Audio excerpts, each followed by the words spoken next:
यहाँ पर आए हैं, आपने लोगों के मसाइल भी सुने, यहाँ पर हल किए हैं। सबसे पहले हमें बता दीजिए कि थाना मीरपुर के हदूद के अंदर आपने खुली कचहरी लगाई है, कितने केसेस आपके पास आज यहाँ पर आए हैं और किन पर क्या क्या अहकाम जारी किए गए हैं? स्पीकर यहाँ पर था नहीं, हमें कुछ सुनाई नहीं दिया, आपके एहतराम में हम पीछे बैठे रहे हैं, इस हवाले से नहीं, आप पहले तो आपका बहुत बहुत शुक्रिया कि प्रेस बड़ी कोऑपरेटिव है।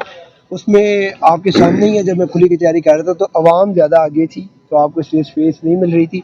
दूसरी बात यह है कि हमारी कोशिश ये है कि आवाम के मसाइल जितना जल्द अज जल्द हल हो सके वो हल करेंगे। इसमें काफ़ी सारे मसाइल थे जो कि क्राइम से रिलेटेड थे, और काफ़ी सारे ऐसे थे जो कि घरेलू मसाइल से रिलेटेड थे, और डिफरेंट आपस में रिश्तेदारों के प्रॉब्लम से।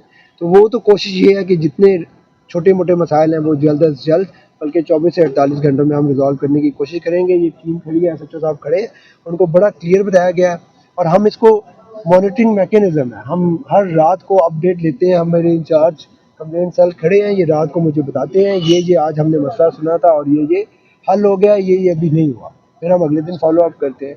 इसी तरह जो क्राइम के हवाले से वो SHO साहब को बिल्कुल क्लियर डायरेक्शन दे दी गई है कि ज़्यादा टाइम नहीं दिया जाएगा। कल SHO के साथ मीटिंग में भी यही बताया गया है कि हम किसी को चेंज किसी वजह से नहीं करेंगे सिवाय इसके कि वो क्राइम कंट्रोल ना कर सकें।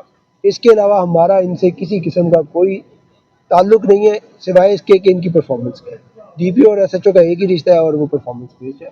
परफॉर्म नहीं करेंगे तो उन्हें बताया गया कि क्या होगा, परफॉर्म करेंगे तो हम सर पे बिठाएंगे और आवाम भी सर पे बिठाएगी।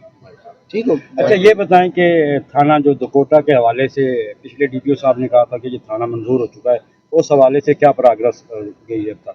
अभी मुझे आए हुए 4 दिन हुए हैं, तो अभी मैं वो चीज़ें देखता हूँ कि कौन सी चीज़ कहाँ पर पहुँची है, फिर उसके बाद आपको अपडेट।